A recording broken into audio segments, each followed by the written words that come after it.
মই আপোনাক এটা কথা কওঁ যে মই এই কথাটো সোধাৰ এটা কাহিনী আছে ক্ৰিছ 3ত আপোনাৰ এটা ঘটনা ঘটিছিল যি কাৰণে সেই সময়ত আপুনি নিজেও জানে যে কিমান দেৰি পলমকৈ যোৱাৰ কাৰণে ৰাকেশ ৰোশনৰ নিচিনা মানুহৰ চকুত অলপ বেয়া পাইছিলে দেৰিকৈ যোৱাৰ কাৰণে কিন্তু গানটো যেতিয়া কি হৈছিল আপুনি সেই ঘটনাটো ক'ব নেকি একো নাই বম্বেটো ট্ৰেফিক জামটো জানে মানুহ আধা জীৱন ট্ৰেফিক জামত গুচি যায় তাত বা সেইটো এটা কাৰণ নথকা মই সেইদিনাখন সঁচাকৈ ট্ৰেফিক জামৰ কাৰণে আপোনাৰ পলম হৈছিলে নে অভিয়াছলি ঠিক আছে আপুনি ট্ৰেফিক জামত গৈ পেলাই দেৰি হৈছিল তাৰপিছত কওকচোন কি হৈছিলে তাৰপিছত আহিলোঁ মই আৰু একো নাই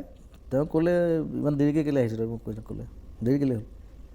মই ক'লোঁ ট্ৰেফিক কিমান দেৰি হৈছিল আপোনাৰ সময়ত 1.5 ঘণ্টামান হৈছে মই বোলো দেৰি হ'ল ট্ৰেফিক জাম আছিলে আৰু তেনেকৈ মইতো ইষ্টত থাকোঁ তাৰ পৰা আহিছোঁ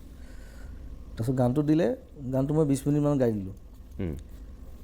তেতিয়া মানে চাইছোঁ মোক দেই মোক সুধিছে তই মেচিন নে মানুহ মই বোলো একো নাই মই যে দেৰিকৈ আহিলোঁ যে টাইমটো মই মিলাই দিলোঁ সেইকাৰণে চ' তাৰপিছত মোক ভাল পোৱা হ'ল আৰু